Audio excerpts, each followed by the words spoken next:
اعوذ باللہ من الشیطان الرجیم بسم اللہ الرحمن الرحیم اللہم صلی علی سیدنا و مولانا محمد وعلی آلہ وصحبہ وبارک وسلم وصلی علیہ۔ السلام علیکم ناظرین، پروگرام عالم اور عالم کے ساتھ عامر لیاقت حسین حاضر خدمت ہے۔ کچھ دن پہلے کی بات ہے ناظرین کرام، بلکہ کچھ دن تو نہیں کہوں گا لیکن رمضان المبارک سے پہلے کی بات ہے کہ ہمارے اسی پروگرام میں ایک ایسے نوجوان کا تعارف آپ سے ہوا تھا جنہوں نے شبانہ روز محنت کے بعد اور انتھک ریسرچ کے بعد ایک ایسا سافٹ ویئر انہوں نے تخلیق کیا تھا، تیار کیا تھا، جسے آپ قرآنک سرچ انجن کہتے ہیں، اور اب وہ اویلیبل ہے سرچ قرآن کے نام سے۔ اس نوجوان کا نام تھا زاہد حسین۔ ہمارے اسی پروگرام میں جب اس نوجوان نے اپنے سافٹ ویئر کے حوالے سے آپ کو معلومات پہنچائی تھیں اور لیپ ٹاپ کے ذریعے اس سافٹ ویئر کے مختلف مراحل سے آپ کو آگاہ کیا تھا کہ کہاں جا کر آپ سرچ کر سکتے ہیں، رومن اردو میں بھی، اس کے علاوہ اردو لکھ کر بھی، تو پوری دنیا سے جو مجھے ای میلز موصول ہوئی تھیں اور جو کالز آئی تھیں، رد عمل بڑا غیر متوقع تھا۔ لوگوں کی محبت، لوگوں کا پیار دیکھ کر میں خود بھی حیران رہ گیا تھا، اور قرآن پاک سے جو ہمارے لوگوں کی محبت ہے اس کا یہ ثبوت ملا تھا کہ کیا ناروے، کیا آسٹریلیا، کیا امریکہ، کیا برطانیہ، ہر جگہ سے کالز آ رہی تھیں کہ بھئی زاہد حسین صاحب سے ہمارا رابطہ کرا دیجیے، ہمیں وہ سافٹ ویئر چاہیے۔ کوئی اس لیے چاہتا تھا کہ بہت سارے ہمارے جو پاکستانی مسلمان ہیں، بلکہ میں تو یہ کہوں گا کہ پوری دنیا میں جہاں مسلمان پھیلے ہوئے ہیں، کیونکہ کچھ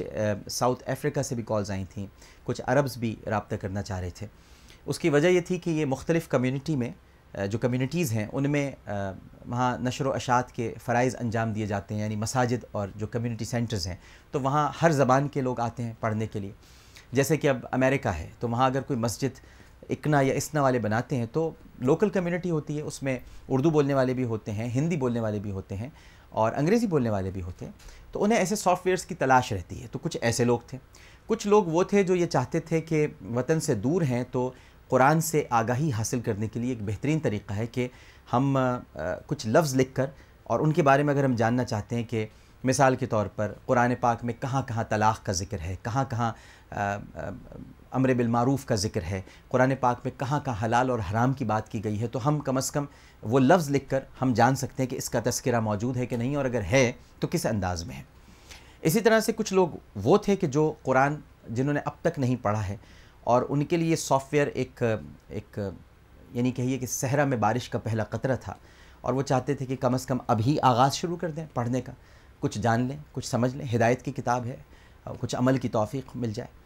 تو یہ سارا جب رد عمل میرے سامنے آیا تو میں مسرور بھی ہوا، اور میں نے زاہد بھائی کو بتایا، میں نے کہا بھائی آپ سے تو لوگوں کی بڑی عقیدت، محبت، پیار بڑھتا جا رہا ہے۔ زاہد صاحب نے ہم سے وعدہ کیا تھا کہ اسی پروگرام میں کہ ڈاکٹر صاحب یہ سلسلہ یہیں نہیں رکے گا، بلکہ آپ عنقریب اور بہت جلد جس طرح سرچ قرآن آپ نے سافٹ ویئر دیکھا ہے، آپ سرچ حدیث بھی دیکھیں گے۔ اچھا، میں نے اس وقت زاہد صاحب سے کہا، میں نے کہا زاہد صاحب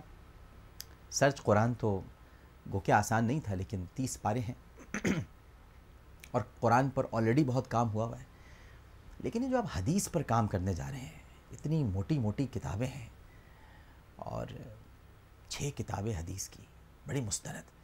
ان کو آپ کیسے یکجا کریں گے، اتنی ہزاروں کی تعداد میں حدیث کیسے جمع کریں گے؟ یہ مسکرا دیے تھے، اور انہوں نے کہا تھا کہ ڈاکٹر صاحب جس طرح یہ کام ہو گیا ہے، اللہ تعالیٰ وہ کام بھی کرا دے گا۔ وہ اللہ پر یقین اور کامل ایمان آج رنگ لے کر آیا، اور آج ہمارے پروگرام میں زاہد حسین صاحب تشریف فرما ہے سرچ حدیث سافٹ ویئر کے ساتھ، اور آپ کو بتائیں گے کہ آپ احادیث تک رسائی اب کس طرح سے ایک سافٹ ویئر کے ذریعے حاصل کر سکتے ہیں، اور ہر وہ شخص جو حدیث سے محبت کرتا ہے، اور جو نہ صرف حدیث سے محبت کرتا ہے بلکہ جو منکرین حدیث کے بھی خلاف ہے، تو اس کے لیے یہ بہت بڑا ایک سافٹ ویئر ہے کہ وہ اس کے ذریعے سے احادیث تک پہنچ سکتا ہے، رسائی حاصل کر سکتا ہے، اور پھر نبی کریم صلی اللہ علیہ وآلہ وسلم کی باتیں، جو پیاری پیاری باتیں ہیں، وہ خود بھی پڑھ سکتا ہے اور لوگوں کو بھی اس کی تعلیم دے سکتا ہے۔ تو ہمارے ساتھ تشریف فرما ہے آج خطیب اہل سنت نائب امیر جماعت اہل سنت سندھ، ہمارے بہت ہی قابل احترام، بہت ہی پیارے کیونکہ آج جو معاف کیجیے گا جو یہ موضوع تھا تو میری نگاہ انتخاب آج انہی پر جا کر رک گئی۔ میں نے سوچا کہ حمزہ صاحب سے بہتر اس موضوع پر کون گفتگو کر سکتا ہے، معاف کیجیے گا کھانسی کی وجہ سے طبیعت ذرا ناساز ہے، تو آج ہم نے زحمت دی ہے، ہمارے اس پروگرام میں تشریف لائے ہیں زاہد صاحب کے ساتھ علامہ سید حمزہ علی قادری صاحب۔ السلام علیکم۔ وعلیکم السلام ڈاکٹر صاحب، میں سب سے زیادہ مستحق ہوں اس تحقیق کا، تو آپ نے جو انتخاب فرمایا تو میری مدد فرمائی تجسس علمی میں، جو یہ سافٹ ویئر ہماری مدد کرتا ہے، اور خاص طور پر وہ لوگ جن کا علمی سرمایہ ابھی زیادہ نہیں ہے جی، اور چاہتے ہیں تو ان کو ان سے ضرور فائدہ حاصل کرنا۔ بالکل ٹھیک ہے۔ اور ان کے ساتھ تشریف فرما ہے سافٹ ویئر انجینئر، ہمارے بہت ہی پیارے نوجوان ہیں لیکن عزم اور ارادے بڑے جوان، بلکہ بزرگی کے معیار پہ پہنچے ہوئے ان کے ارادے پہ۔ تو تشریف فرما ہے زاہد حسین صاحب۔ السلام علیکم۔ طبیعت ٹھیک ہے آپ؟ اللہ کا بہت احسان۔ ناظرین کرام، سب سے پہلے تو میں آپ کو گزشتہ پروگرام میں کیے گئے سوال کا جواب بتا دیتا ہوں، اور جنہوں نے عمرے کا ٹکٹ جیتا ہے ان کا نام بھی بتا دیتا ہوں آپ کو۔ ہم نے سوال یہ کیا تھا کہ یار غار تو حضرت ابو بکر صدیق رضی اللہ تعالی عنہ کو کہا جاتا ہے، آپ یہ بتائیے کہ مراد رسول صلی اللہ علیہ وآلہ وسلم کس صحابی کو کہا جاتا ہے؟ تو حضرت ابو بکر کے بعد جو تذکرہ آتا ہے وہ آتا ہی حضرت عمر فاروق رضی اللہ تعالی عنہ کا ہے، تو مراد رسول صلی اللہ علیہ وآلہ وسلم یا دعائے رسول صلی اللہ علیہ وآلہ وسلم وہ ہیں فاروق اعظم رضی اللہ تعالی عنہ۔ تو یہ جوابات ہم تک جو پہنچے ہیں بڑی تعداد میں 10,500 کے قریب ایس ایم ایس ہم تک پہنچے ہیں، اور حیرت انگیز طور پر کچھ 9,000 کے قریب درست جوابات تھے۔ اور قرعہ اندازی کے بعد سید طارق علی صاحب، آپ کا تعلق ڈسکا سے ہے اور آپ نے یہ جواب دیا، سید طارق علی صاحب فاروق اعظم رضی اللہ تعالی عنہ،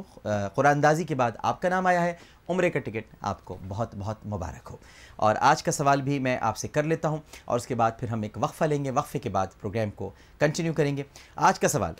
چونکہ آج سرچ حدیث انجن ہمارے سامنے موجود ہے تو سوال بھی آج حدیث سے ہی متعلق ہے،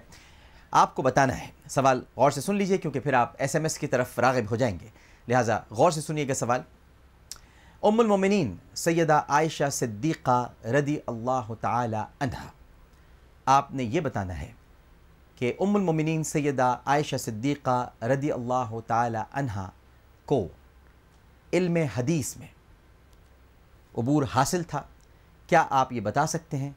کہ کیا ام المومنین سیدہ عائشہ صدیقہ رضی اللہ تعالی عنہا ہی سے سب سے زیادہ احادیث مروی ہیں یا کسی اور سے؟ جواب آپ کو ہاں یا نہ میں دینا ہے، کسی اور کا جواب نہیں دینا ہے۔ کیا ام المومنین سیدہ عائشہ صدیقہ رضی اللہ تعالی عنہا ہی سے زیادہ تر احادیث مروی ہیں یا کسی اور سے؟ جواب دینے کے لیے آپ 888 لکھنے کے بعد اسپیس دے کر